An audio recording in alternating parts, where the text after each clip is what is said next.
Рахмат, Нурлан Тургунбекович. Акылбек Жапаров, Акылбек Сөнбекович. Консолидированный бюджет деп 503 миллиард алып келип атасыз, 120 миллиардка өсүш деп атасыз. Бул өтө чоң цифралар. Быйылкы жылындагы аткарылбай калганын билебиз. Ийгилик каалайбыз, эми ошо туура прогноз кылып алып келсеңиздер жакшы болот.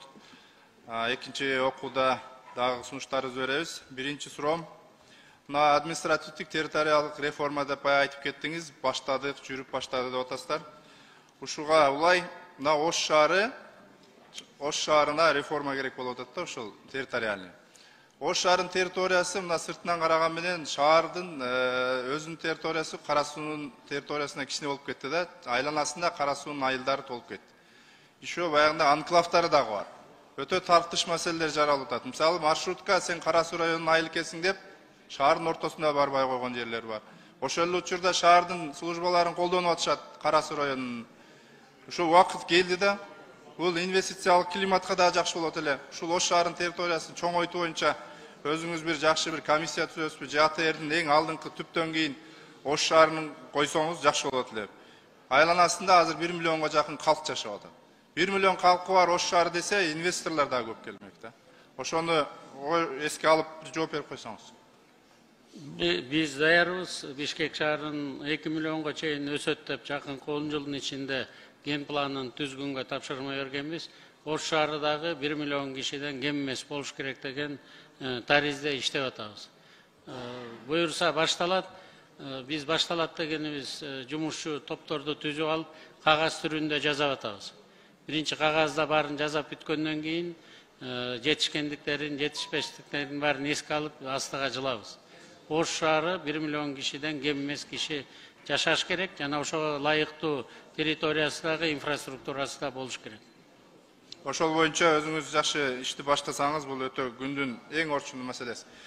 Экинчи суроо, биринчи байлык ден соолук дейт. Бүгүнкү күндө жүрөк кан тамыры менен ооруган биздин жарандарыбыз өтө көп.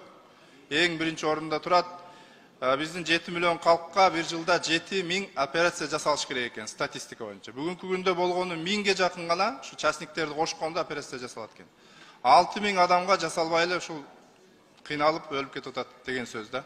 Ошон үчүн ушул тармакка чоң көңүл бөлсөңүз, Ош шаарына ушул кардиохирургический чоң центр ачсаңыздар, Бишкекке ушундай бир программаңызга киргизиңчи. Элибиз кыйналып кетти. Туура 54% азыркы өлүмдөр ушу жүрөк ооруларынан болуп атат.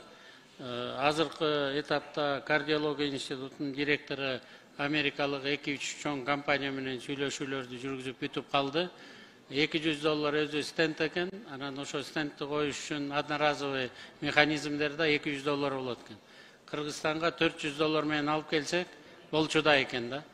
Анан жылына сиз айткандай 6000 эмес, бизге 10.000ден операция керек болуп атат. Ошонун үстүндө иштеп атабыз. Эмдиги жылы бюджетте өзүнчө 1 миллиард сом карап атабыз. Ушу жалаң жүрөк оорулары боюнча кардиналдуу түрдө бурулуштар жасайлы деп. Биринчи саатта жардам берип калса, адам баласы кийин кайра жашоо турмушун улантып кете турган болуп атат. Жүрөктүн, анан инсульттан ошо биринчи золотой час деп коет экен, ошо 1 сааттын ичинде жардам бере тургандай медицина түзөлү деп Гүлнара Маришевнага ошондой тапшырма коюлду. Кардиология институтунун директору дагы бир топ частниктер менен да сүйлөшүп атабыз, аларга да шарт түзүп берүүгө даярбыз. Биз ошол операционный кардиохирургия тармагына көбүрөөк көңүл бөлсөк, көп адамдардын өмүрүн сактайбыз. Ошого менен улай эле мына Жалал Абадта түштүк аймактык жүрөк кан тамыр хирургиясы илимий борбору бар. Ушул 10 жылдан бери бүтпөй келет. Быйыл 20 миллионго жакын былтыр бердиңиздер окшойт. Дагы 100 миллион требует этет да, зданиялары бар, бүтпөй турат.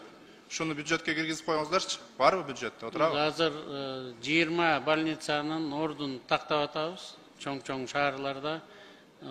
Ошонун баарына дагы акча издейбиз. Школ менен больницаларга акчабызды аябайбыз.